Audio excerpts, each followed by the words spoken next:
which is how can we miss you if you won't go away? We've never split up, we've never stopped, and so if ever... So we get this kind of lovely reaction if you're flying with somebody, you know, and they say, what do you do on the music? You can either go through the 5 questions, you know, or you can just jump right to it and say, I play in a group called... And inevitably, if you say I play in a group called America, there's a gap, and they go, not the America. And then they have to kind of do the math in their head and go, how old is this guy? But yes, we've been together for 47 years.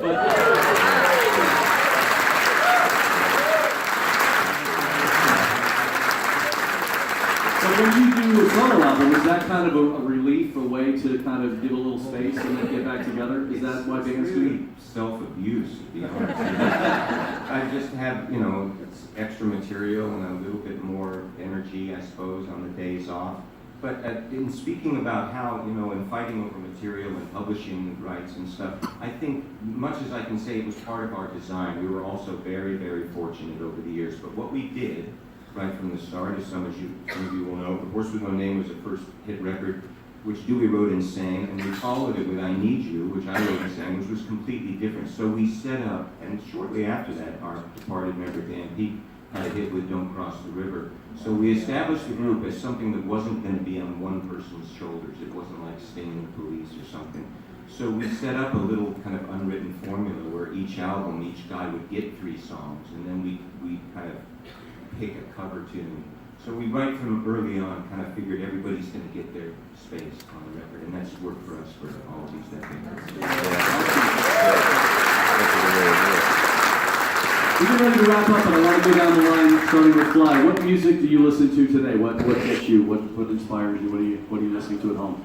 Stuff from the 70's.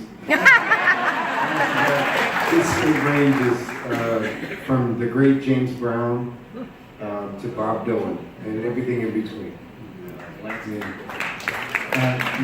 Always my answer to that question is what I need to know next. Because, just for example, earlier this week, I was the music director on a humongous show with 10 different acts, from the Four Tops to the Goo Goo Dolls.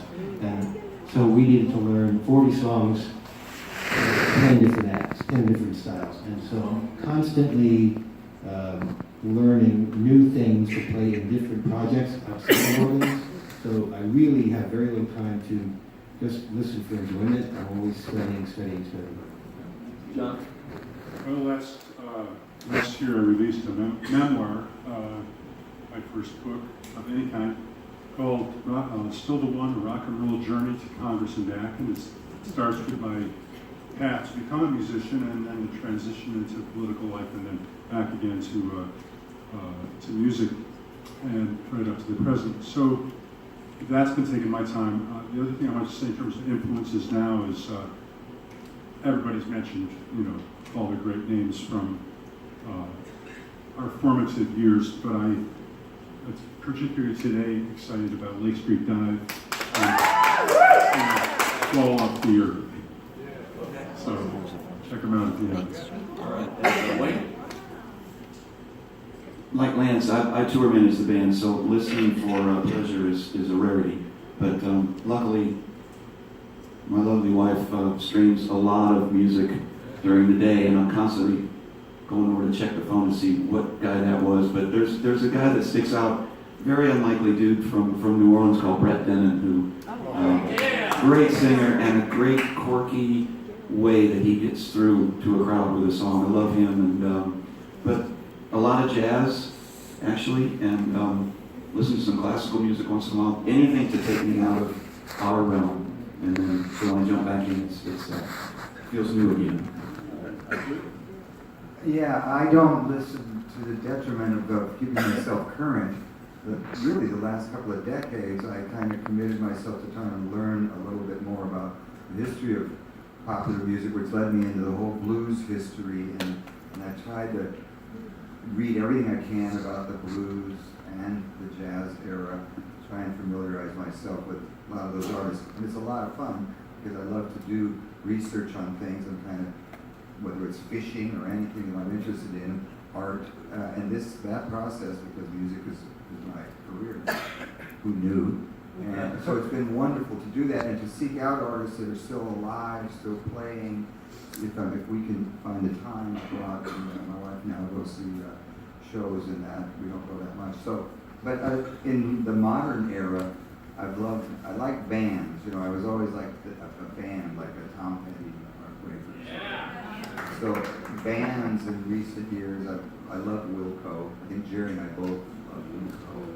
And another band that we actually worked with called Fountains of Wayne. If you've never heard them, they're terrific sound crafters and make beautiful music. They're a little sketchy too as to whether they're together now or not, but they're certainly worth reviewing for their songcraft. But I say certainly I can never profess to know what's going on in the music world today, but all musicians really deserve to listen, and there's so many YouTube clips and things that are mind-boggling. It's overwhelming. Anyway, Gerry probably knows every artist on the planet. Well, when you do 100 shows on your own, not on your own, but with talented musicians a year, it doesn't leave a lot of time to go out and see other acts. So my wife and I very seldom go see live music, but last week, coincidentally, we did actually go see a show. We drove up to Santa Barbara and we saw a fantastic band, incredible songs. They were called the Beach Boys.